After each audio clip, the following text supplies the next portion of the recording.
Bonsoir à tous, bienvenue sur D8. Je suis ravie de vous retrouver pour une nouvelle édition de Voyage au bout de la nuit. Alors cette nuit, ce soir, c'est avec Marcel Proust que nous allons partir en vadrouille puisqu'en effet, je vais avoir le plaisir de poursuivre la lecture de À l'ombre des jeunes filles en fleurs, donc le deuxième volet du triptyque à la recherche du temps perdu. Nous retrouvons donc notre petit narrateur, notre cher narrateur, à Paris. Il est allé voir la Berma dans Phèdre et se trouve absolument déçu par la prestation de cette dernière. Enfin, éclata mon premier sentiment d'admiration.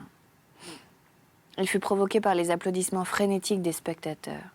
J'y mêlais les miens en tâchant de les prolonger, afin que, par reconnaissance, la Berma se surpassant, je fusse certain de l'avoir entendue dans un de ses meilleurs jours. Ce qui est du reste curieux, c'est que le moment où se déchaîna cet enthousiasme du public fut, je l'ai su depuis, celui où la Berma a une de ses plus belles trouvailles. Il semble que certaines réalités transcendantes émettent autour d'elle des rayons auxquels la foule est sensible. C'est ainsi que, par exemple, quand un événement se produit, quand à la frontière une armée est en danger ou battue ou victorieuse, les nouvelles assez obscures qu'on reçoit et d'où l'homme cultivé ne sait pas tirer grand-chose, excitent dans la foule une émotion qui le surprend et dans laquelle, une fois que les experts l'ont mis au courant de la véritable situation militaire, il reconnaît la perception par le peuple de cette aura qui entoure les grands événements et qui peut être visible à des centaines de kilomètres.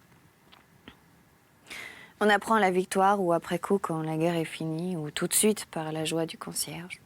On découvre un trait génial du jeu de la Berma 8 jours après l'avoir entendu par la critique ou sur le coup par les acclamations du parterre.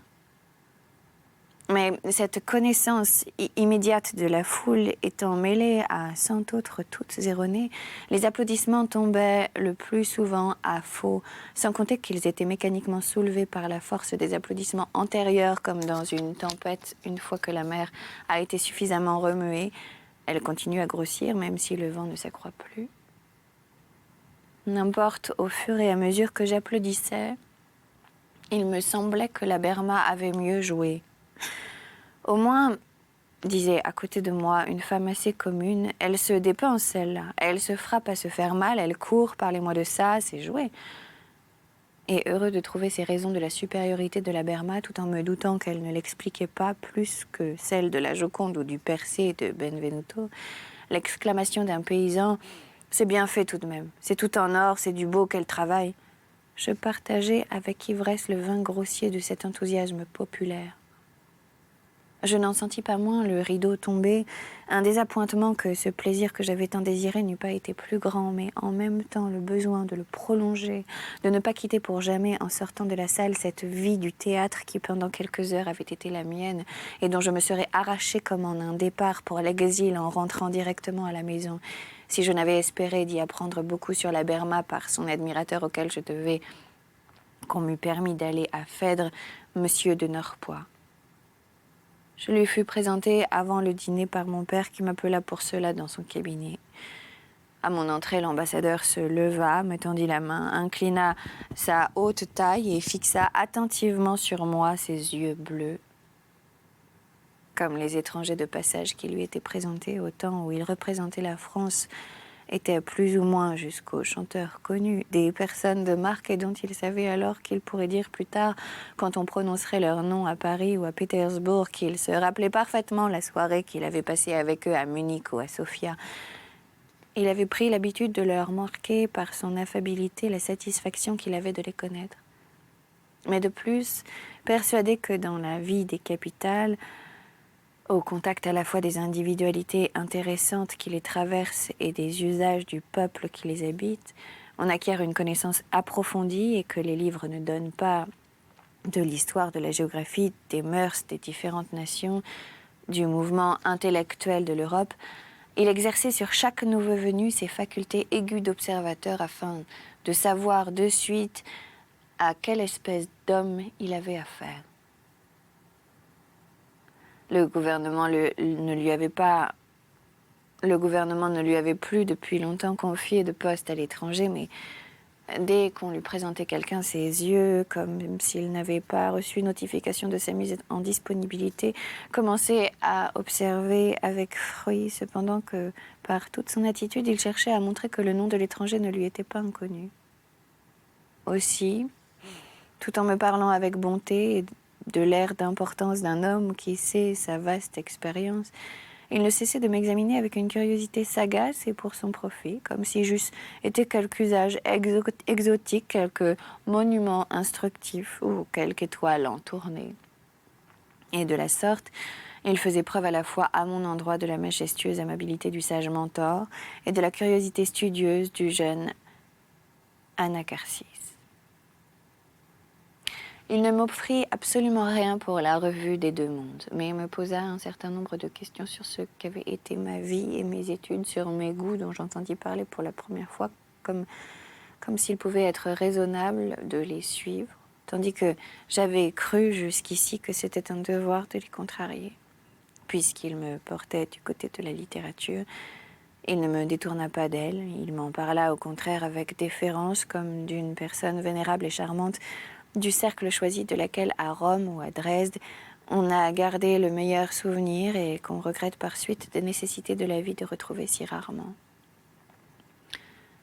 Il semblait m'envier en souriant d'un air presque grivois les bons moments que, plus heureux que lui et plus libre, elle me ferait passer.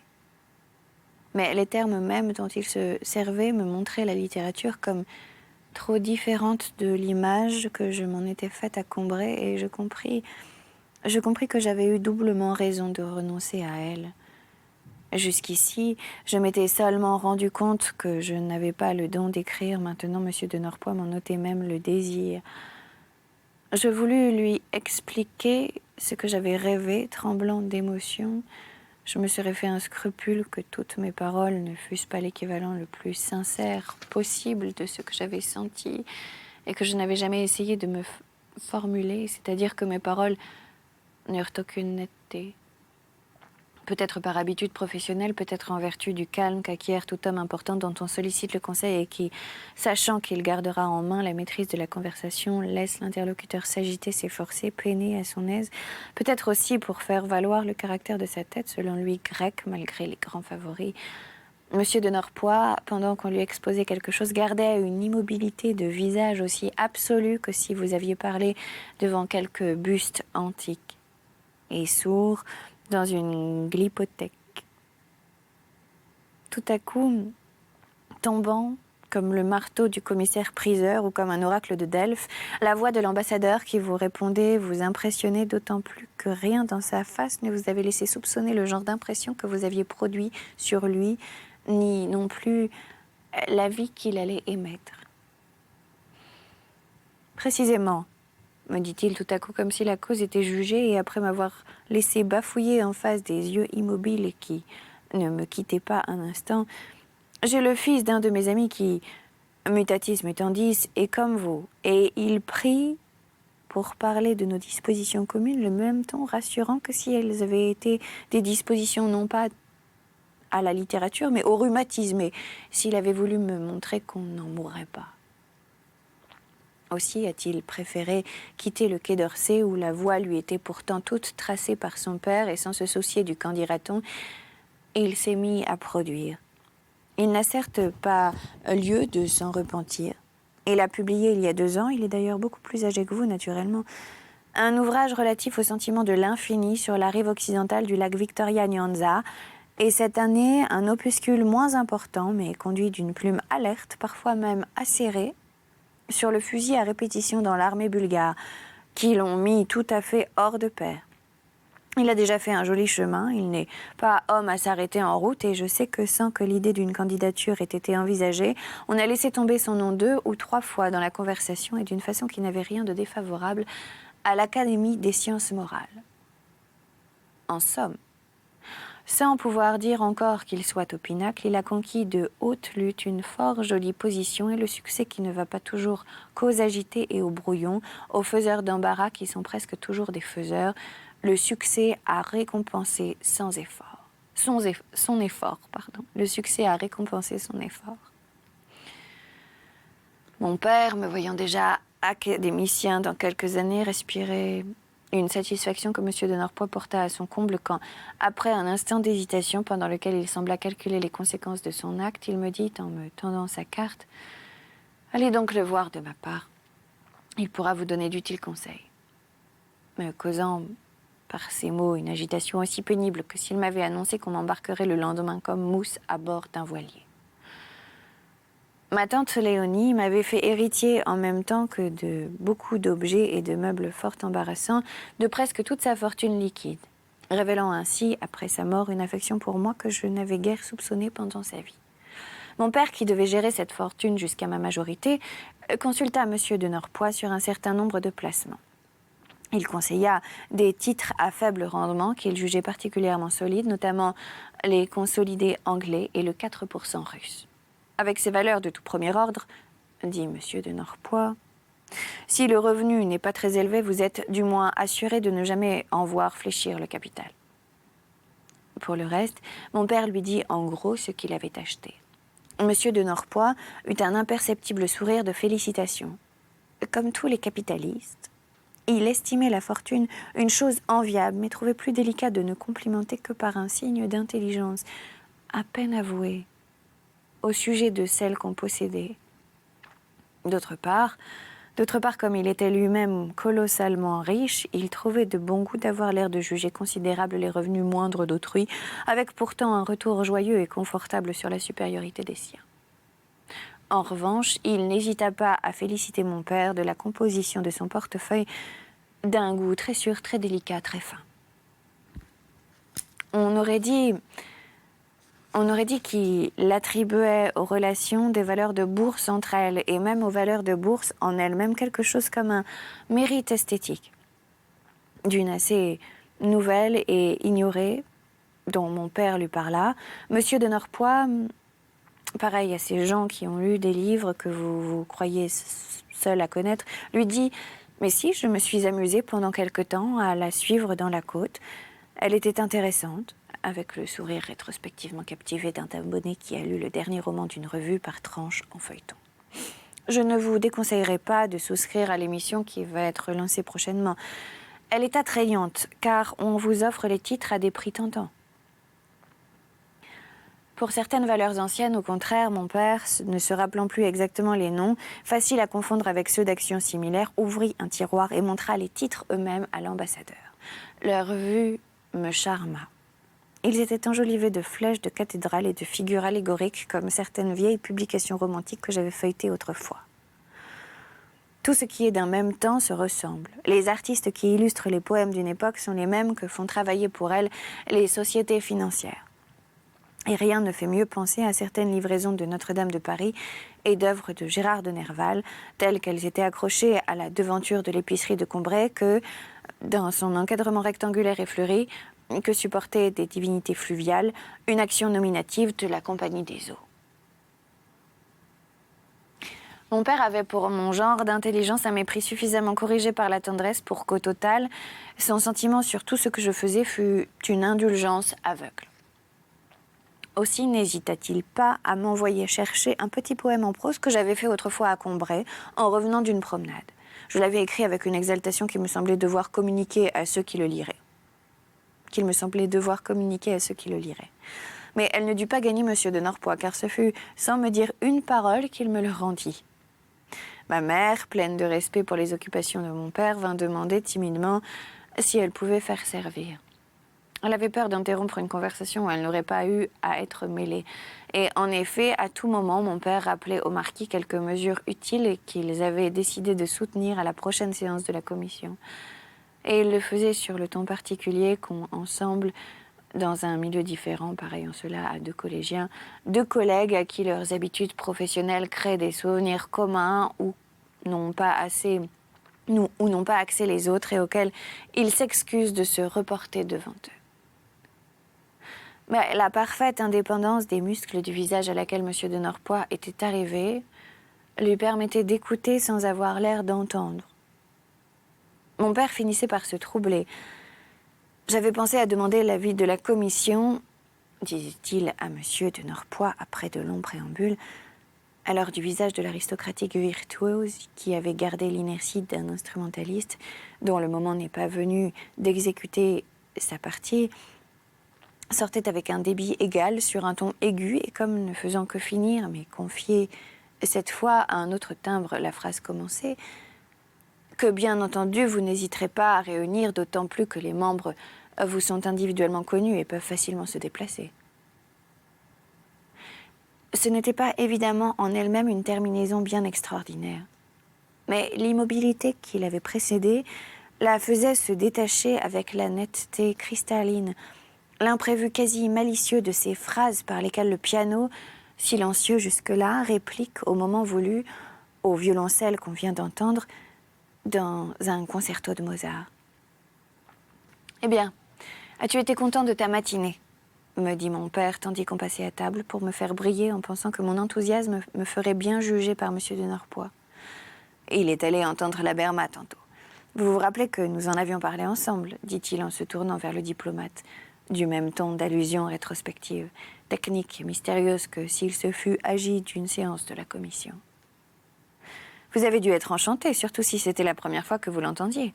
Monsieur votre père s'alarmait du contre-coup que cette petite escapade pouvait avoir sur votre état de santé, car vous êtes un peu délicat, un peu frêle, je crois, mais je l'ai rassuré. Les théâtres ne sont plus aujourd'hui ce qu'ils étaient il y a seulement 20 ans. Vous avez des sièges à peu près confortables, une atmosphère renouvelée, quoique nous ayons fort à faire encore pour rejoindre l'Allemagne et l'Angleterre, qui à cet égard, comme à bien d'autres, ont une formidable avance sur nous. Je n'ai pas vu Madame Berma dans Phèdre, mais j'ai entendu dire qu'elle y était admirable. Et vous avez été ravi, naturellement. Monsieur de Norpois, 1000 fois plus intelligent que moi, devait détenir cette vérité que je n'avais pas su extraire du jeu de la Berma. Il allait me la découvrir. En répondant à sa question, j'allais le prier de me dire en quoi cette vérité consistait. Et il justifierait ainsi ce désir que j'avais eu de voir l'actrice. Je n'avais qu'un moment, il fallait en profiter et faire porter mon interrogatoire sur les points essentiels. Mais quels étaient-ils ? Fixant mon attention tout entière sur mes impressions si confuses et ne songeant nullement à me faire admirer de M. de Norpois, mais à obtenir de lui la vérité souhaitée, je ne cherchais pas à remplacer les mots qui me manquaient par des expressions toutes faites. Je balbutiais et finalement, pour tâcher de le provoquer à déclarer que ce que la Berma avait d'admirable, je lui avouais que j'avais été déçue. « Mais comment ?» s'écria mon père, ennuyé de l'impression fâcheuse que l'aveu de mon incompréhension pouvait produire sur M. de Norpois. « Comment peux-tu dire que tu n'as pas eu de plaisir ? Ta grand-mère nous a raconté que tu ne perdais pas un mot de ce que la Berma disait, que tu avais les yeux hors de la tête et qu'il n'y avait que toi dans la salle comme cela. » Mais oui, j'écoutais de mon mieux pour savoir ce qu'elle avait de si remarquable. Sans doute elle est très bien, mais si elle est très bien, qu'est-ce qu'il te faut de plus ? Une des choses qui contribue certainement au succès de Madame Berma, dit M. de Norpois en se tournant avec application vers ma mère pour ne pas la laisser en dehors de la conversation et afin de remplir consciencieusement son devoir de politesse envers une maîtresse de maison, c'est le goût parfait qu'elle apporte dans le choix de ses rôles et qui lui vaut toujours un franc succès et de bonne aloi. Elle joue rarement des médiocrités. Voyez, elle s'est attaquée au rôle de Phèdre. D'ailleurs, ce goût, elle l'apporte dans ses toilettes, dans son jeu. Bien qu'elle ait fait de fréquentes et fructueuses tournées en Angleterre et en Amérique, la vulgarité, je ne dirais pas de John Bull, ce qui serait injuste, au moins pour l'Angleterre de l'ère victorienne, mais de l'oncle Sam n'a pas déteint sur elle. Jamais de couleurs trop voyantes, de cris exagérés.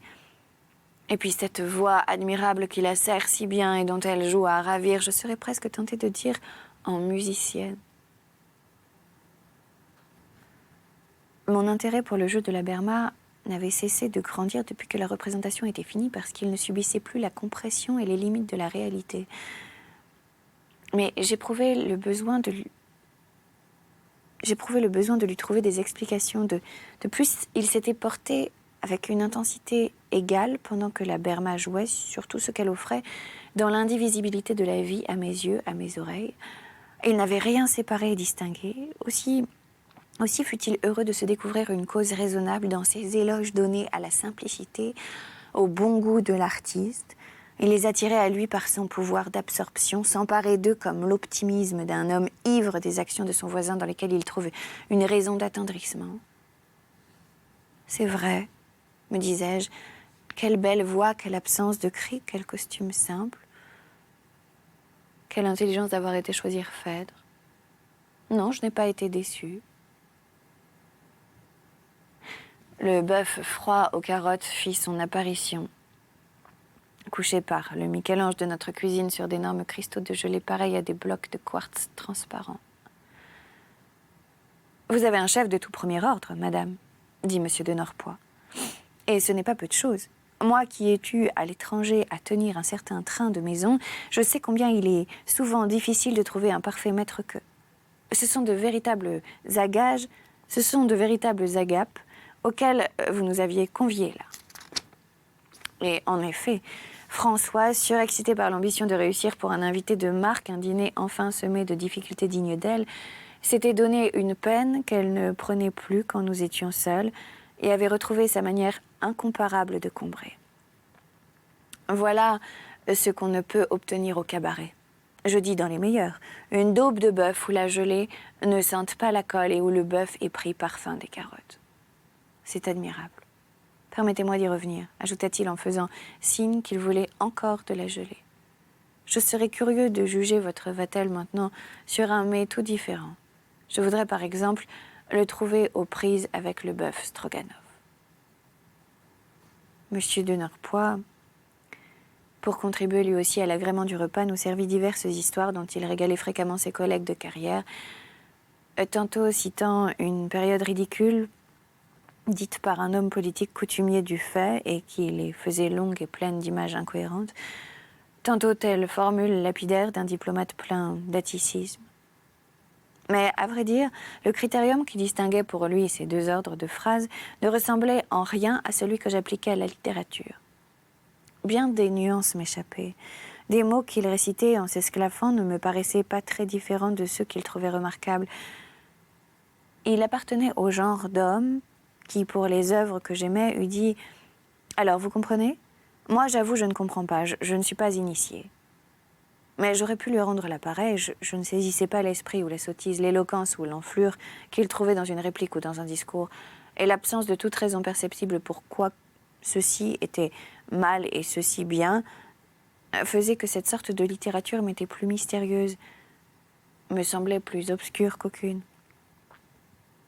Je démêlais seulement que répéter ce que tout le monde pensait n'était pas en politique une marque d'infériorité, mais de supériorité. Quand M. de Norpois se servait de certaines expressions qui traînaient dans les journaux et les prononçait avec force, on sentait qu'elles devenaient un acte par le seul fait qu'il les avait employées et un acte qui susciterait des commentaires.